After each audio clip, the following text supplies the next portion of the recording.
Bonjour à tous et bienvenue sur le podcast Cardano français. J'espère que vous allez bien et que votre semaine se termine en beauté. Alors, je suis désolé, je n'ai pas pu faire de vidéo dans les 2 dernières semaines.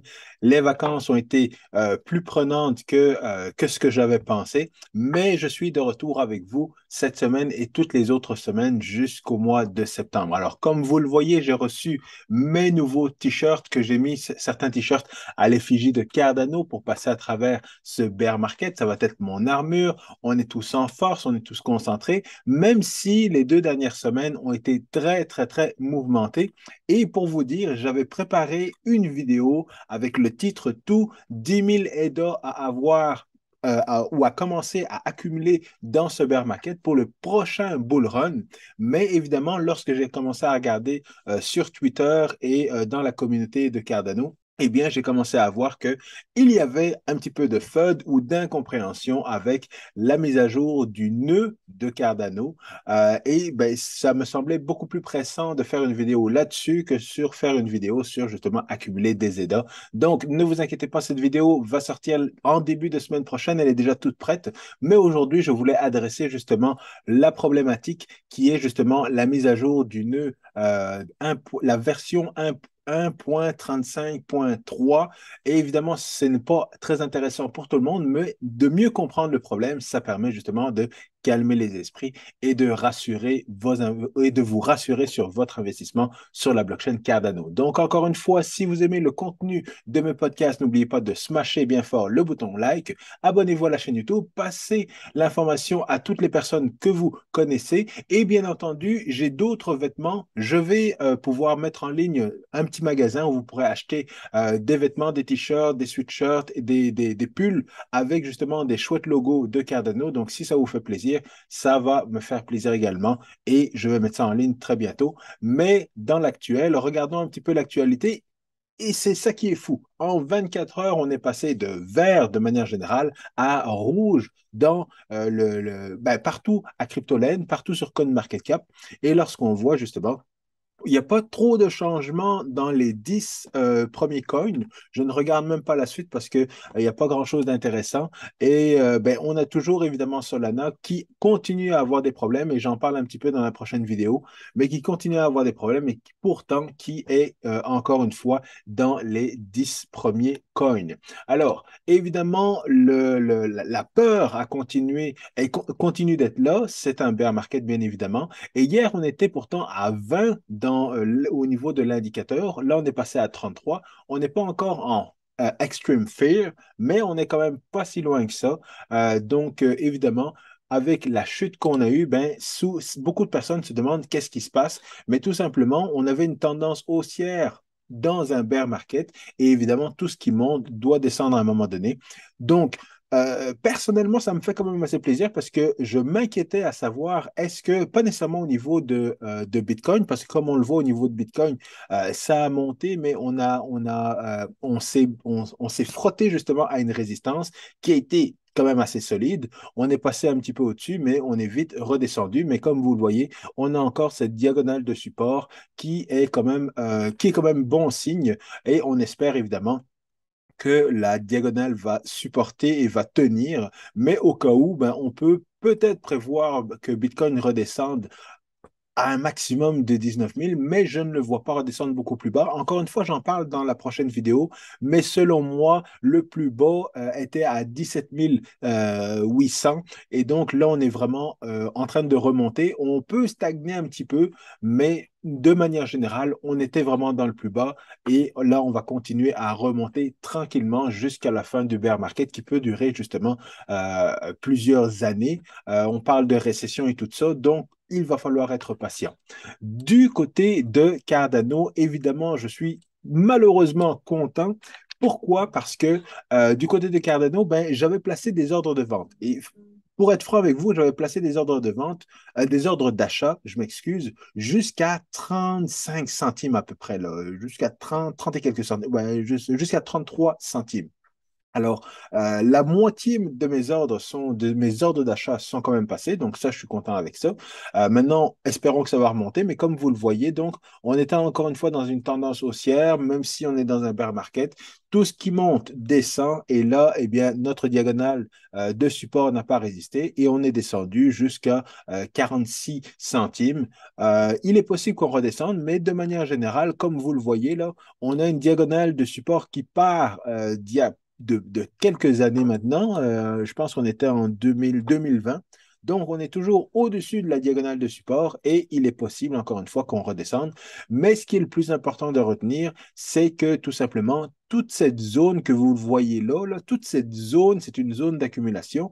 Donc, en prémisse de la prochaine vidéo, évidemment, comment accumuler une 10 000 EDA pour le prochain bull run, ben évidemment, il faut commencer aujourd'hui parce que là, EDA était à à 50 centimes il y a quelques semaines et là, il est descendu à 45 centimes. Donc, c'est évidemment le meilleur moment d'acheter. Quand plus personne ne parle de crypto autour de vous, eh bien, c'est là que vous devez acheter. Ou alors, quand on vous appelle pour vous demander comment vont vos investissements en crypto, parce qu'ils ont entendu qu'il y avait eu un crash et ainsi de suite, c'est encore une fois le meilleur signal pour acheter. Et quand on va vous appeler pour vous dire, explique-moi comment je dois investir dans la crypto, eh bien ça doit être un signe qui doit vous dire, il est temps de vendre ou de prendre quelques profits. Donc voilà, un rapide tour des différents graphiques. Pas grand-chose à dire. On est dans un bear market et ça va encore continuer pour quelques mois, quelques années peut-être. Alors, le sujet principal de la vidéo, vous le savez, justement, il y avait eu un problème sur Twitter et dans la communauté de Cardano qui faisait en sorte que, il y a eu un peu de FUD. Certains SPO ont levé le ton par rapport à Charles Hoskinson qui, justement, il y a 2 jours, disait de upgrader, les SPO, upgrader justement leur software, leur nœud sur le réseau de Cardano à la version 1.35.3. Maintenant, cette version-là, il semble qu'il y avait des problèmes au niveau du testnet et que le testnet, justement, a brisé. Donc, il y a eu un problème. Ça a fait crasher le testnet à 1 ou 2 reprises. Il y avait un ou trois bugs, peu importe, il y avait des bugs et ça a créé des problèmes. Et les problèmes étaient vraiment des problèmes qui semblaient être importants, notamment pour les SPO. Pourquoi? Parce qu'ils n'étaient plus capables de valider des transactions et de créer des blocs. Alors évidemment, il y a certains SPO qui vivent de Cardano, donc qui ont tout laissé tomber, qui sont impliqués dans Cardano 24 heures sur 24, 7 jours sur 7, 365 jours par an. Donc, évidemment, c'est leur gagne-pain et c'est donc important qu'ils soient en mesure justement de tester les différentes versions des nœuds avant que ça aille sur le mainnet. Et là, évidemment, ben, il y a eu lorsque Charles Hoskinson, justement, a dit au SPO de mettre à jour leur nœud, eh bien, un des SPO, justement, a mentionné, c'est notre ami ici, et c'est pas le seul, il y en avait quelques autres également, mais il disait que dans le fond, ils ont eu un appel avec l'équipe de IOHK, et donc il mentionnait qu'il ne fallait pas mettre à jour le nœud sur le mainnet, et qu'il y avait eu justement une contradiction, en tout cas, entre l'appel conférence qu'ils avaient eu et ce que Charles a mentionné sur Twitter. Donc, ça a commencé à créer du FUD, ça a commencé à créer des problèmes. Et le problème en tant que tel, c'est parce que les SPO voudraient avoir plus de temps pour pouvoir tester l'application, pour pouvoir tester le nœud sur le réseau, pour s'assurer qu'il fonctionne bien avant, évidemment, que IOHK pousse la mise à jour sur le mainnet. Alors, l'importance de tester, c'est évidemment très important parce que, ben, évidemment, on veut que les problèmes arrivent sur le testnet, sur les différents testnets et pas sur le mainnet, évidemment, parce que ça, évidemment, ça fait beaucoup plus de mal à la communauté, au projet et dans l'écosystème. Donc, ça c'est tout à fait normal. Et je l'ai dit il y a plusieurs années maintenant et c'est ce qui m'avait permis de rentrer en contact avec Vasil, la personne qui représente justement cette prochaine grosse mise à jour au niveau de la blockchain Cardano.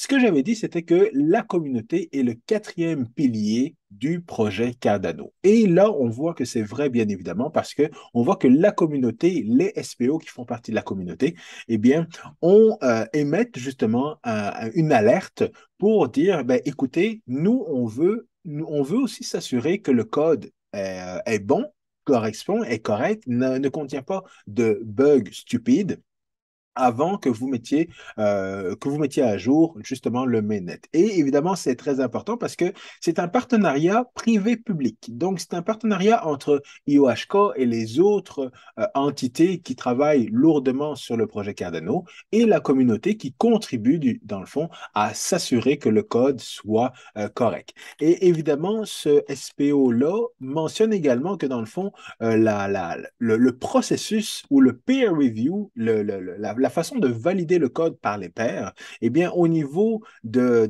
l'écriture des articles scientifiques, ben, on écrit les articles scientifiques, il y a une révision à l'interne et après ça, il y a des conférences où justement on va se faire challenger devant justement des pairs en sécurité informatique, en mathématiques et ainsi de suite.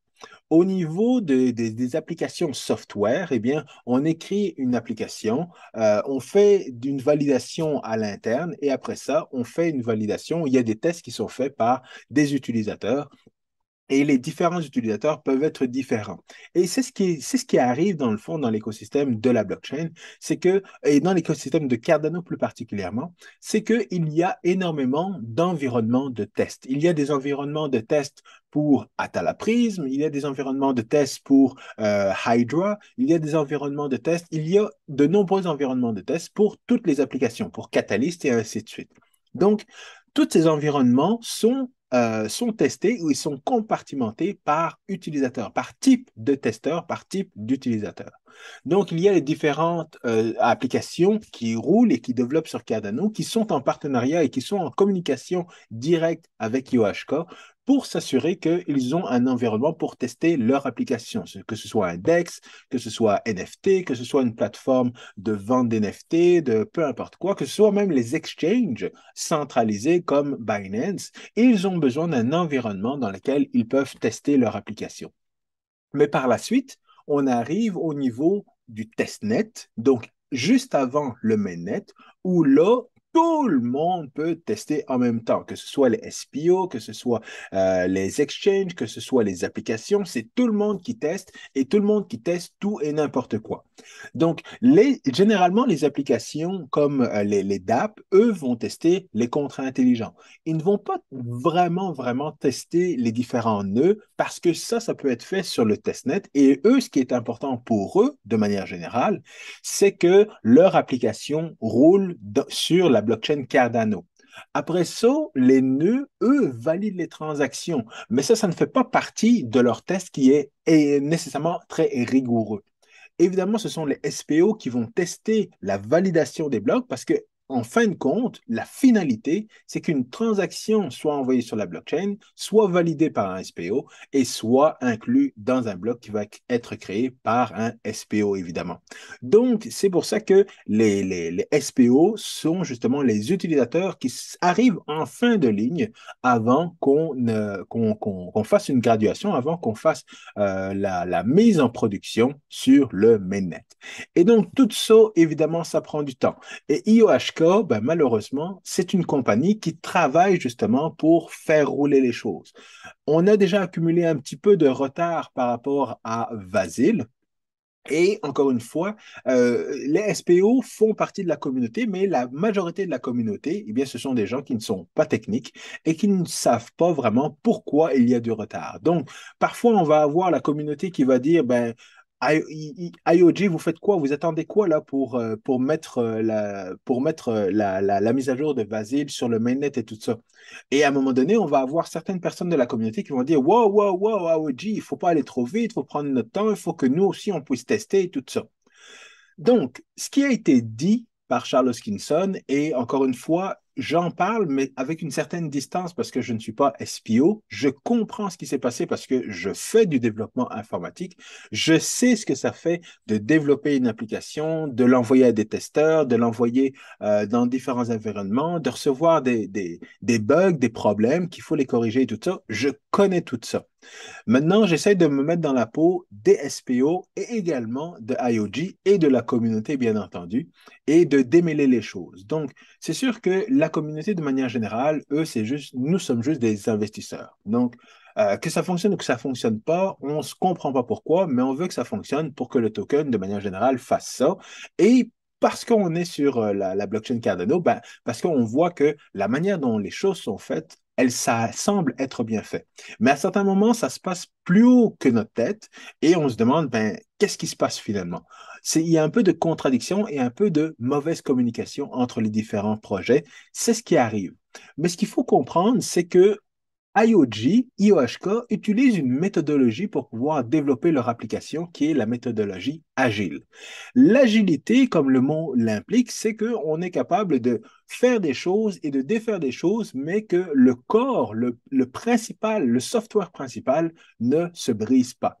C'est d'agir de manière modulaire. Et ce qui est expliqué par Charles Hoskinson dans sa vidéo, c'est que donc, les bugs qui ont été problématiques justement dans les versions précédentes du nœud, eh bien, ces différents bugs-là ou le code qui était relié à ces bugs-là a été retiré. Donc, avant qu'on détecte ces bugs-là, il y avait eu plusieurs roues de tests dans les différents environnements et on était quasiment à la fin, on était quasiment sur le bord de mettre le code en production.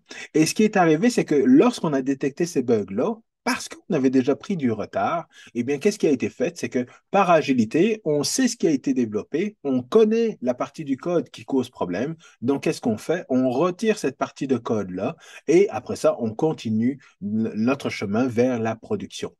Seulement, lorsque on retire une partie du code, eh bien, il y a deux mentalités. Il y a la mentalité, évidemment, des SPO et la mentalité, ou pas la mentalité, mais il y a deux avenues. Il y a l'avenue que les SPO auraient préféré avoir et l'autre avenue de IOHK. Donc, lorsqu'on retire du code, soit on reteste de manière intensive toute l'application, toute la blockchain, tous les nœuds, ou alors on se dit, ben, OK, au lieu de retester à 100%, on va faire un tour de test rapide de, je sais pas, 50, 60, 70%, peu importe. Mais on refait un tour de roue avec les différents partenaires et tout ça. Mais on a moins de temps pour donner justement l'application, pour mettre l'application au niveau du testnet et que tout le monde puisse retester à 100% l'application. Donc, c'est ce qui a été mentionné par Charles Hoskinson qui dit que ben, tout a déjà été testé de manière massive. On comprend qu'il y a des bugs qui ont été remarqués vers la fin, mais ça ne veut pas dire que tout le code est mauvais et que toute l'application n'est pas bonne et qu'il faut retester à 100%. Pourquoi? Parce que ça va nous rajouter des délais. Donc, évidemment, c'est un projet décentralisé. C'est tout le monde qui peut participer et tout ça. Et au final, ce sont les SPO qui décide de mettre à jour les nœuds ou qui décide de ne pas mettre à jour les nœuds. Donc, la décision finale revient à la communauté. Sauf que la problématique, c'est que quand on débat de tout ça sur Twitter, eh bien, Crypto Twitter en profite pour justement faire son FUD. Et après ça, qu'est-ce qu'on voit justement sur YouTube? Ben, c'est évidemment des vidéos qui font du sensationnalisme. Donc, le testnet a craché, il y a un crash, le testnet est brisé, il y a une catastrophe dans l'écosystème de Cardano, Cardano s'en va vers le bas et tout ça. Donc, c'est ça qui crée de la problématique et c'est ça qui fait justement Crypto Twitter et les différents journaux du coin pour dire qu'il y a une crise dans l'écosystème de Cardano, alors qu'il n'y en a pas nécessairement. Une fois qu'on explique les choses, eh bien, à ce moment-là, comme ça a été fait, il y a eu un appel conférence entre IOHK et les SPO et tout a été réglé tout simplement. Donc, évidemment, après tout ça, ben, il faut continuer d'aller de l'avant. Donc, merci justement Yoda pour pouvoir tester et donc pour pouvoir confirmer que la version est quand même une version qui est correcte. Mais évidemment, comme je le disais, on a des headlines qui sont juste pour enflammer les choses plutôt que pour donner la bonne information. Donc, malheureusement, il va falloir retravailler justement pour ramener cette confiance-là dans l'écosystème de Cardano. Et pour ça, justement, eh bien, il y a eu l'annonce rapidement du sommet, le sommet 2022 de Cardano qui va avoir lieu en Suisse. Donc, ça, c'est quand même super. Ça se passe non pas aux États-Unis, non pas partout dans le monde. Ben, quoi qu'ils disent qu'il va y avoir des événements partout dans le monde, mais le main stage va être en Suisse au mois de novembre prochain. Ça nous donne quand même un peu de temps pour pouvoir nous organiser.